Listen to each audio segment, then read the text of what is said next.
রমাদান মাসে একটা রাত আছে লাইলাতুল কদর।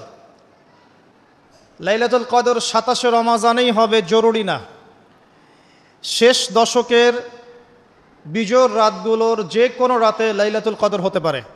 হতে পারে 21-এর রাত, হতে পারে 23 বা 25 বা 27 বা 29।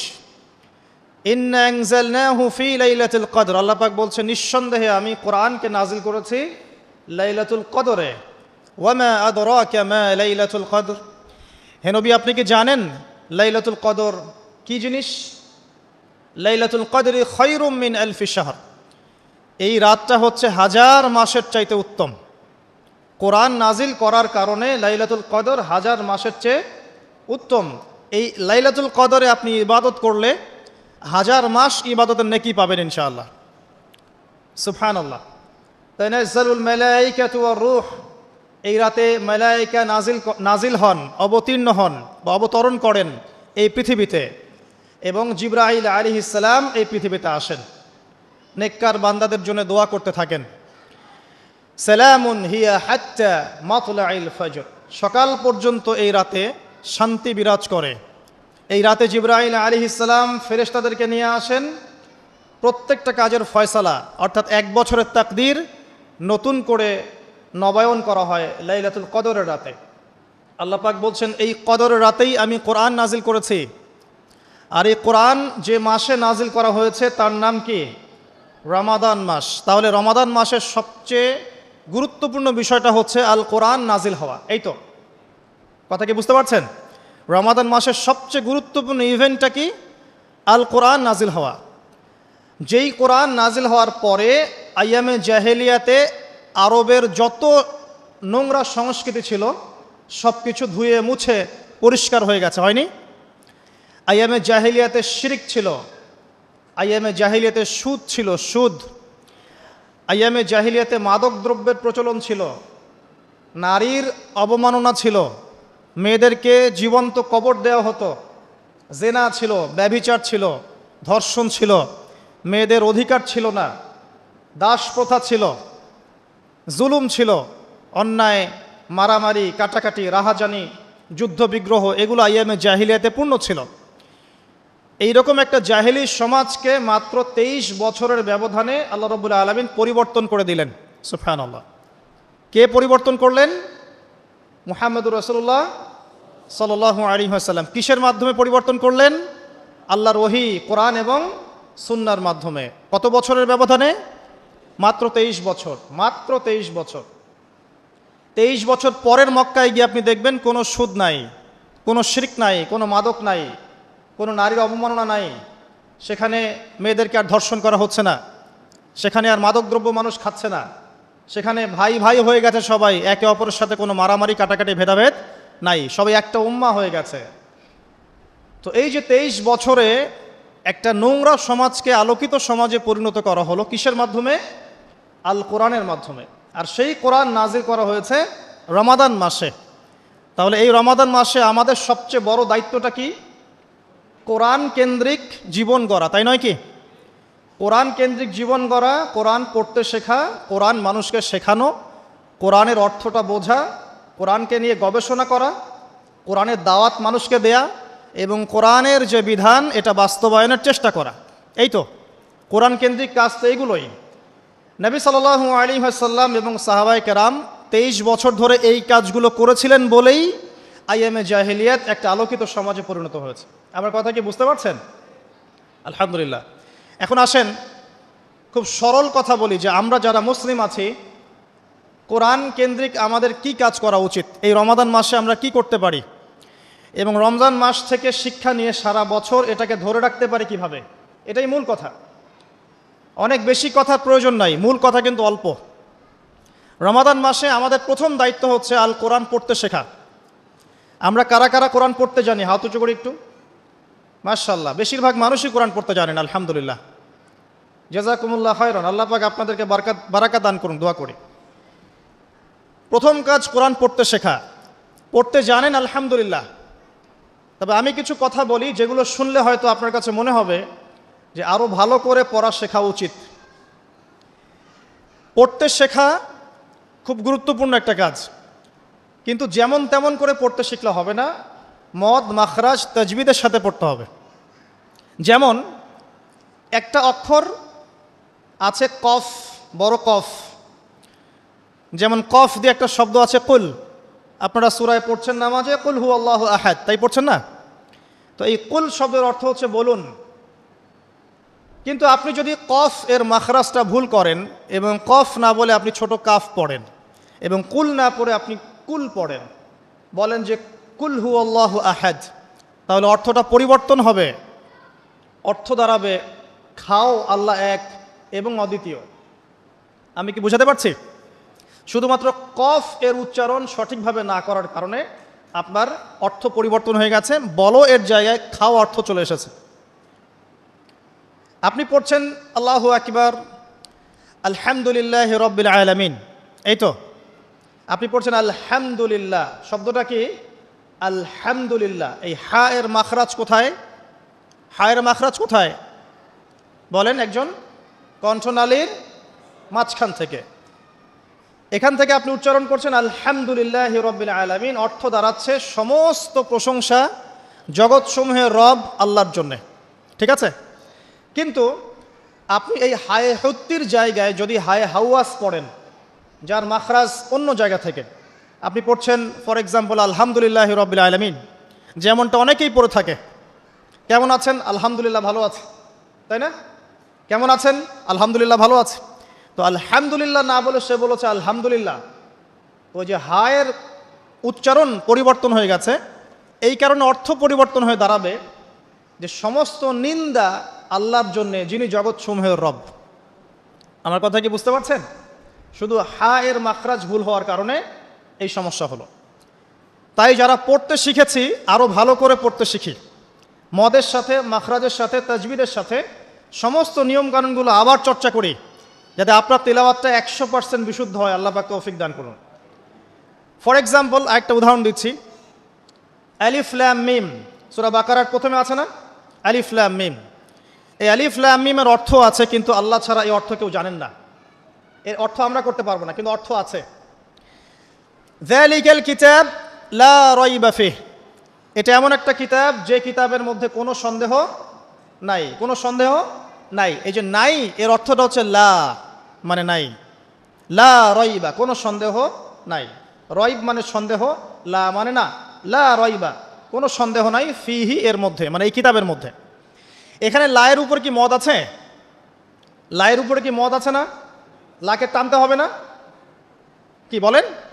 লাকে টানতে হবে না? লাকে টানতে হবে, লা রাইবা ফি, লাকে টানতে হবে। এই যে বলি আমরা লা ইলাহা, লাই টান নাই? লা ইলাহা, লাই টান আছে না? আছে। ইল্লাল্লাহ, কোনো ইলাহ নেই আল্লাহ ছাড়া। তো এই যে আপনি পড়ছেন লা রাইবা ফি, ঠিক আছে, কিন্তু আপনি যদি মদটাকে ভুল করেন এবং আপনি পড়েন যালিকাল কিতাব লা রাইবা ফি, লায়ে কি করেন নাই? মদ করেন নাই, লাই আপনি টানেন নাই, কিন্তু পড়েছেন যালিকাল কিতাব লা রাইবা ফি। অর্থ কি হবে? অর্থ হবে এটা এমন একটা কিতাব যে কিতাবে অবশ্যই সন্দেহ আছে। আমি মনে হয় বুঝাতে পারছি না। তখন অর্থ দাঁড়াবে এমন যে এটা এমন একটা কিতাব যেই কিতাবে অবশ্যই সন্দেহ আছে। যদি আপনি লায়ে টান না দেন তাহলে অর্থ পরিবর্তন হবে। আপনি পড়ছেন কুল ইয়া আইয়ুহাল কাফিরুন, বলুন হে কাফেররা, লা আ'বুদু, আমি ইবাদত করি না, মা তা'বুদুন, যার ইবাদত তোমরা করো বা তোমরা করছো। এখানেও লায়ের মধ্যে মদ আছে, লা আ'বুদু মা তা'বুদুন। কিন্তু আপনি যদি মদ না করেন, যদি পড়েন কুল ইয়া আইয়ুহাল কাফিরুন লা আ'বুদু মা তা'বুদুন, অর্থ কি হবে? বলুন হে কাফেররা, বলুন হে নবী, হে কাফেররা, আমি অবশ্যই তার ইবাদত করি যার ইবাদত তোমরা করো। নাউযুবিল্লাহ। আমি কি বুঝাতে পারছি ভাই? অক্ষরের পরিবর্তনের কারণে, উচ্চারণের পার্থক্যের কারণে, টান কম বেশি হওয়ার কারণে কোরআনের অর্থ ঈমান থেকে কুফরির দিকে যেতে পারে। কথা কি বুঝতে পারছেন? অতএব যারা কোরআন তেলাওয়াত করা শিখেছেন আবারও শেখেন, শেখার কোনো শেষ নাই। যদি এখন আমি কোরআন তেলাওয়াত আপনাদেরকে ধরি, দেখা যাবে অনেকের তেলাওয়াত ভুল পাওয়া যাবে, পাওয়া যাবে না? অতএব এই রমজান মাসটাকে কাজে লাগান, রমজান মাসে কোরআন তেলাওয়াত করা শেখেন। ইমাম সাহেবের কাছে শেখেন, মুয়াজ্জিন সাহেবের কাছে শেখেন, আলেমের কাছে আসেন, মাদ্রাসায় যান। যদি এগুলো সুযোগ না থাকে, অনলাইনে অনেক কোর্স করানো হচ্ছে, অনলাইনে কোর্স করেন। সবচেয়ে ভালো হয় মাদ্রাসায় গিয়ে পড়লে। যদি মাদ্রাসায় পড়তে না পারেন, অনলাইন অফলাইনে কোর্সের মাধ্যমে শেখেন। আপনাকে শিখতে হবে, যে কোনো নিয়মে হোক শিখতে হবে। নুরানি পদ্ধতি বলেন, বৈজ্ঞানিক পদ্ধতি বলেন, যে নিয়মেই বলেন, আপনাকে বিশুদ্ধ করে শিখতে হবে। এবার শিখে ফেললে আপনি কি পাবেন, খুব সংক্ষেপে বলছি। শিখে ফেললে আপনি কোরআন তেলাওয়াত করবেন নিয়মিত। আমি পরামর্শ দেই, প্রত্যেক দিন 1 পারা করে পড়েন। প্রত্যেক দিন 1 পারা, তাহলে 30 দিন 30 পারা পড়া হবে। প্রত্যেক মাসে একটা করে খতম দিতে পারবেন, আপনি বছরে 12টা খতম দিতে পারবেন। যদি আপনি বিশুদ্ধ করে তেলাওয়াত করতে শেখেন, তাহলে রাসূল সাল্লাল্লাহু আলাইহি ওয়াসাল্লামের কিছু হাদিস আপনার জন্যে। নবী সাল্লাল্লাহু আলাইহি ওয়াসাল্লাম বলেছেন, ইকরাউল কোরআন, তোমরা বিশুদ্ধ করে কোরআন তেলাওয়াত করো। ফাইন্নাহু ইয়াতি ইয়াউমাল কিয়ামাহ শাফিআন লিআসহাবিহি, কারণ কিয়ামতের দিন কোরআন তার পাঠকের পক্ষে সুপারিশ করবে। সুবহানাল্লাহ। তিনি বলছেন সূরা বাকারা এবং সূরা আলে ইমরান সুপারিশ করবে, ওই পাঠকের উপরে ছায়া প্রদান করবে। কিয়ামতের মাঠে কোনো ছায়া থাকবে? আল্লাহর আরশের ছায়া থাকবে, কোরআন আপনাকে ছায়া দিবে। সূরা আলে ইমরান, সূরা বাকারা আপনাকে ছায়া দিবে। বিশুদ্ধ করে তেলাওয়াত করা শিখলে আপনি রাত্রেবেলা সূরা মুলক তেলাওয়াত করবেন। কোন সূরা? সূরা মুলক। যে ব্যক্তি রাতের বেলা তেলাওয়াত করে, এই ব্যক্তি মৃত্যুবরণ করলে ইনশাআল্লাহ তাআলা তার কবরের আযাব হবে না। কবরের আযাব কি চারটাখানি কথা?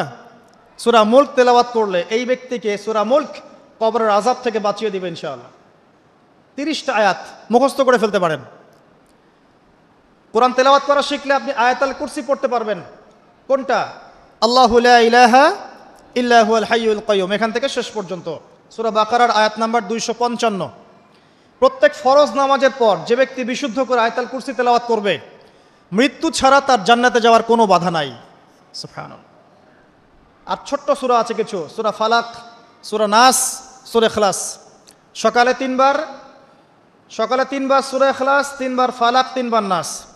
বিকেলবেলা বা সন্ধ্যার পরে 3 বার সূরা ইখলাস, 3 বার ফালাক, 3 বার নাস। নবী সাল্লাল্লাহু আলাইহি ওয়াসাল্লাম বলছেন, এই ব্যক্তিকে দৃশ্য অদৃশ্যের যাবতীয় ক্ষতি থেকে বাঁচানোর দায়িত্ব আল্লাহ নিয়ে নেবেন ইনশাআল্লাহ। কোনো বিপদ আপদ বালা মুসিবত হঠাৎ করে আপনাকে আক্রমণ করবে না ইনশাআল্লাহ। এরপরে আছে সূরা বাকারার শেষের 3টা আয়াত, লিল্লাহি মা ফিস সামাওয়াতি, এখান থেকে ফানসুরনা আলাল কওমিল কাফিরিন পর্যন্ত। নবী সাল্লাল্লাহু আলাইহি ওয়াসাল্লাম বলেছেন, যে ব্যক্তি রাতের বেলা এই আয়াতগুলো তেলাওয়াত করবে, সারা রাত নফল নামাজ পড়লে যে নেকি হতো, এই 3টা আয়াত তেলাওয়াত করলে সে নেকি হয়ে যাবে ইনশাআল্লাহ। এগুলো কি চারটাখানি কথা? সূরা আলে ইমরানের শেষের 10টা আয়াত রাতের বেলা তিলাওয়াত করা সুন্নাহ, সারা রাত নফলের নেকি পাওয়া যায়।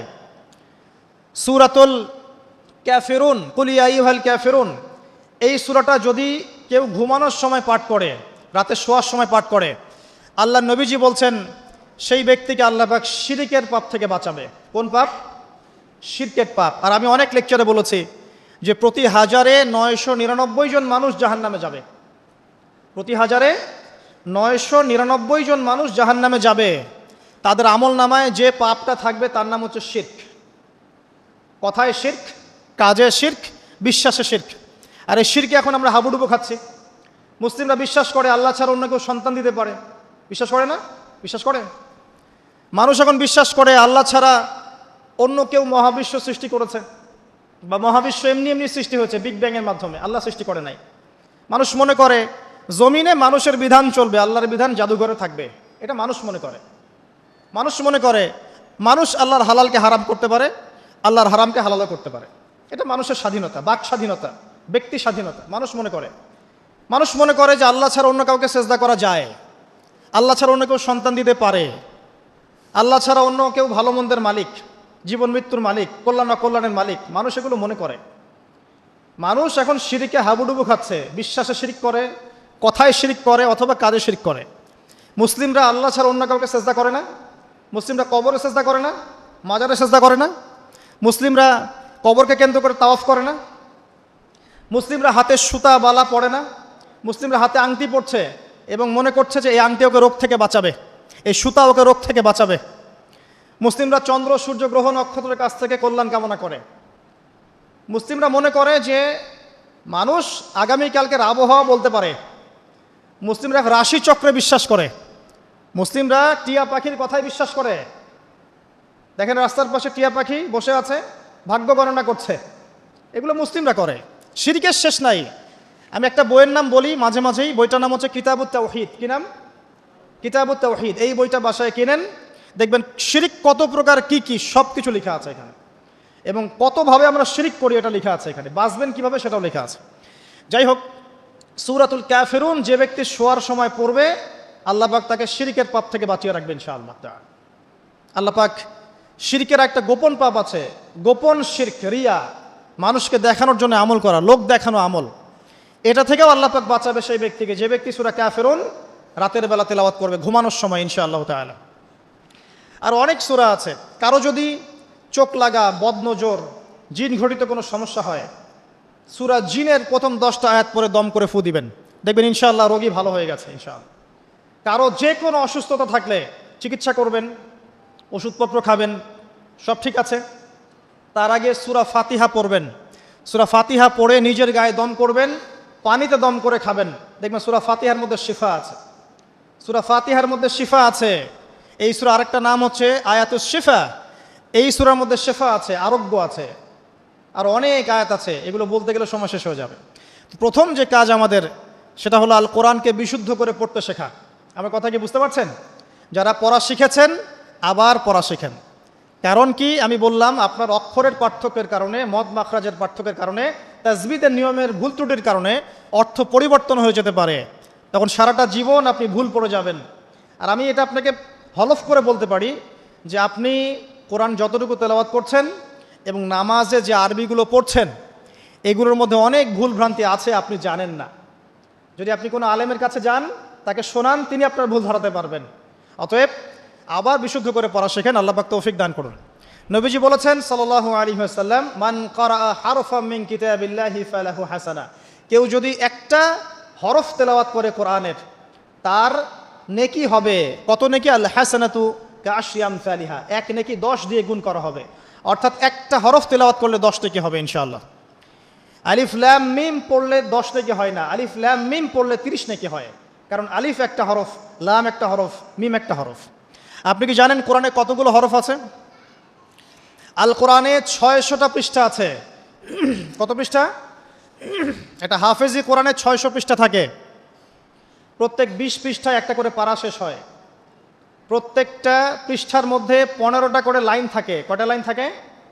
15টা লাইন থাকে। প্রত্যেকটা লাইনের মধ্যে 9টা করে গড়ের শব্দ থাকে। গড়ে 9টা করে শব্দ থাকে। এক পৃষ্ঠায় দেখবেন 134 বা 135টা শব্দ থাকবে।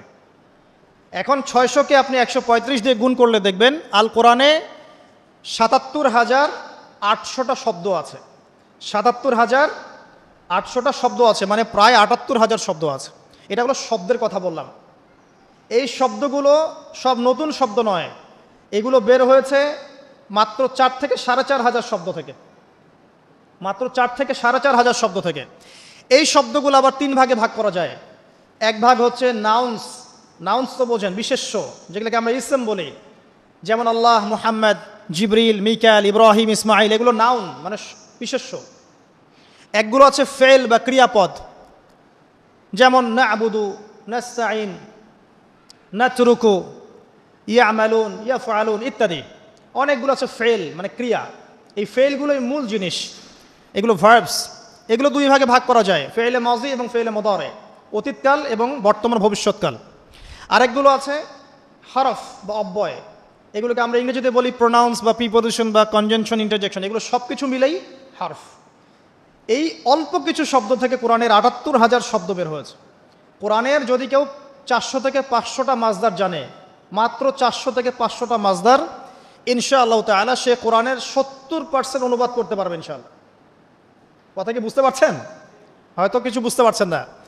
মাত্র 400 থেকে 500টা মাজদার, মূল ওয়ার্ড, রুট ওয়ার্ড কেউ যদি জানে, এবং এই একটা শব্দ থেকে অনেকগুলো শব্দ তৈরি করার ট্রান্সফরমেশন পদ্ধতি আছে, একটা আরবি ব্যাকরণ একটা পদ্ধতি আছে, যে একটা শব্দ থেকে আপনি অনেকগুলো শব্দ তৈরি করতে পারবেন। আরবিতে এরকম পদ্ধতি আছে।